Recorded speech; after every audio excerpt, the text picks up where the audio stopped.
So, what is prison chaplaincy, and particularly what is Quaker prison chaplaincy?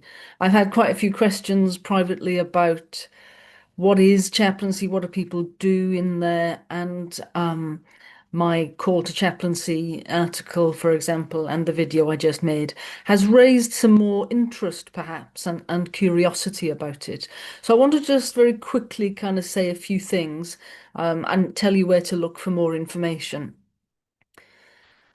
So, prison chaplains are there to provide all of the services and pastoral care that people might normally find out in the community within the prison system. Um, Now, as Quaker prison chaplains, there's a few different things that means. One is if there are Quaker registered prisoners, so somebody might already be Quaker and comes into prison, or maybe has come through the prison system, has become a Quaker. And we have a duty, an obligation, and a right to visit those prisoners, especially if they're in segregation or any kind of health wing, those kinds of things. Um, but even if they're just on a long stay in prison, we have a right and an obligation to stay in regular contact with them. But of course, we would try to, if we are working within the prison system, especially if we're there for more hours per week, like I am, it's not just about the Quaker prisoners. We're there to support the chaplaincy, and that's to support all faiths and none. So there might be some issues, for example, around bereavement or compassionate reasons why we might go and speak to prisoners, see how they are, see if they want some support. It might involve things like praying with them. It might just be listening to them, might be coming over to the chapel, lighting a candle for somebody who's recently died. If they can't attend a funeral, for example, we might bring them to the chapel at a time when the funeral is on. And I did that just yesterday, and people are so appreciative of that offer. Um, We're also there for the staff. Now, this is something that's also overlooked quite often.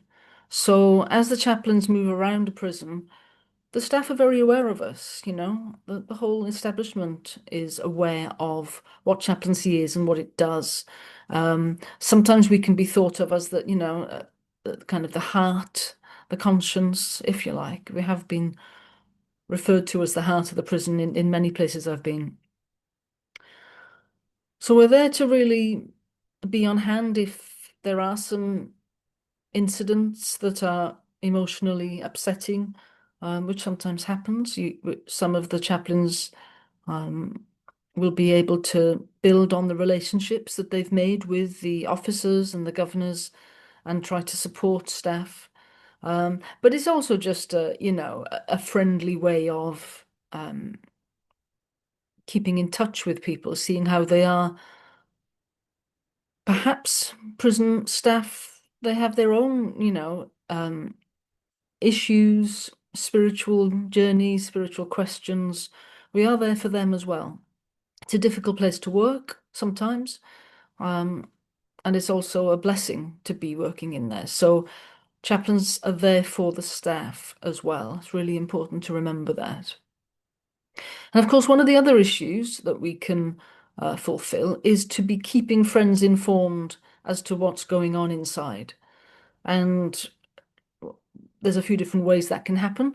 So, Quaker prison chaplains and visitors might be talking about it on Sundays, talking about it within our business meetings and our area meetings, informing Quakers as to what is going on in there, perhaps providing ministry sometimes about the ways in which it's touched us. And certainly that's what I do. I often minister about it, about the way in which the experience of worshipping within prison is a powerful experience. Um, I describe it as a thin place, if you've heard of that term. I think it comes from the Iona community, those places where God's presence is very, very tangible. And yeah, if you have a chance to visit, then some Quaker prison chaplains will be able to bring you in for a particular event. There might be a carol service or something like that that a visitor might be able to come to. So there's a few different aspects to what a Quaker prison chaplain might do, one of which is to run a group. Um, some of us will run a group. I call mine a quiet group, the quiet group. Some are called silence inside or quiet time, those kinds of names. Some of them will simply be called a Quaker meeting for worship. So as well as that, there is one-to-one support, and some of us will be going around the prison, and we have been asked by our managers to speak one-to-one with people who are struggling for various reasons. It might be um, suicide, ideation, self-harming, other kinds of mental health issues, where perhaps a spiritual conversation might be of help. Obviously, we're not counselors or therapists. We're not doing that kind of conversation. There's all sorts of medical support for people. So we're providing something slightly different, um, which is about prisoners' spiritual journey and how we can support them in that. Obviously, there's issues raised around forgiveness and God's presence in their lives and repentance, perhaps. So all sorts of issues in which chaplains can provide a real support in a different way to what's offered by the nursing staff, the medical staff, psychological support, etc. So we do provide something different. Now, there's a lot of ways in which you can find out more about this. I want to firstly remind you that there are what we call network meetings. Once a month, it's staff from Friends House will support that, and there are online meetings which you can join simply just to find out more about it. We, as prison chaplains, we commit to having an experienced prison chaplain there on that call so we can answer any specific questions around prison chaplaincy. But we'll also have the health hospital chaplains there, police chaplains, education, especially university chaplains are there as well. So feel free to come to that. You can simply go onto the Quakers in Britain website and you'll find out more about how to get onto those network meetings. We do something a yearly meeting every year as well, so usually that's an online session now. But certainly just reach out to the Quaker prison chaplains in your area and find out and ask them to come and speak to you. That would be the most powerful way of finding out more about chaplains of any type, really. But I think with this in mind, this wish for more information, I feel like it's right for me to do a few more videos around chaplaincy. So I'm thinking about that. I'm trying to develop some ideas of how I might put out some videos on this channel to try to answer some more of your questions, both from kind of an area meeting supportive friend, who wants to think about, well, how can we encourage chaplains? And also if you yourself are considering whether this is right for you.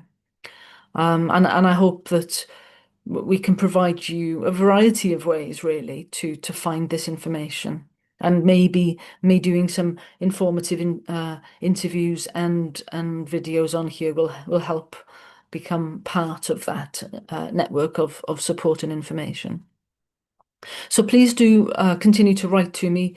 I can be contacted personally on the Quakerology@gmail.com. But if you want a more formal way of connecting in to the prison chaplains in particular, there's a whole subcommittee that reports to Quaker Life Central Committee. So we'd be very happy to receive your questions and queries around that. So yeah, watch this space and thank you very much for your interest and you know, good uh, good wishes to you on your journey. If chaplaincy is something that you're considering, you'll find a lot of support and a lot of encouragement. It's not for everyone, remember. Part of what we do is help you with your discernment. Might not be right for you, but there are other things that you can do to support chaplaincy. There are volunteers who come in for example, to support the groups that happen. So maybe one of the things you could do is simply support the chaplain. But we can help you think through that and what the different personal requirements are, what kind of person is best suited um, to being the chaplain or to being a volunteer. So watch this space. I hope to do a few more videos and thank you for your interest.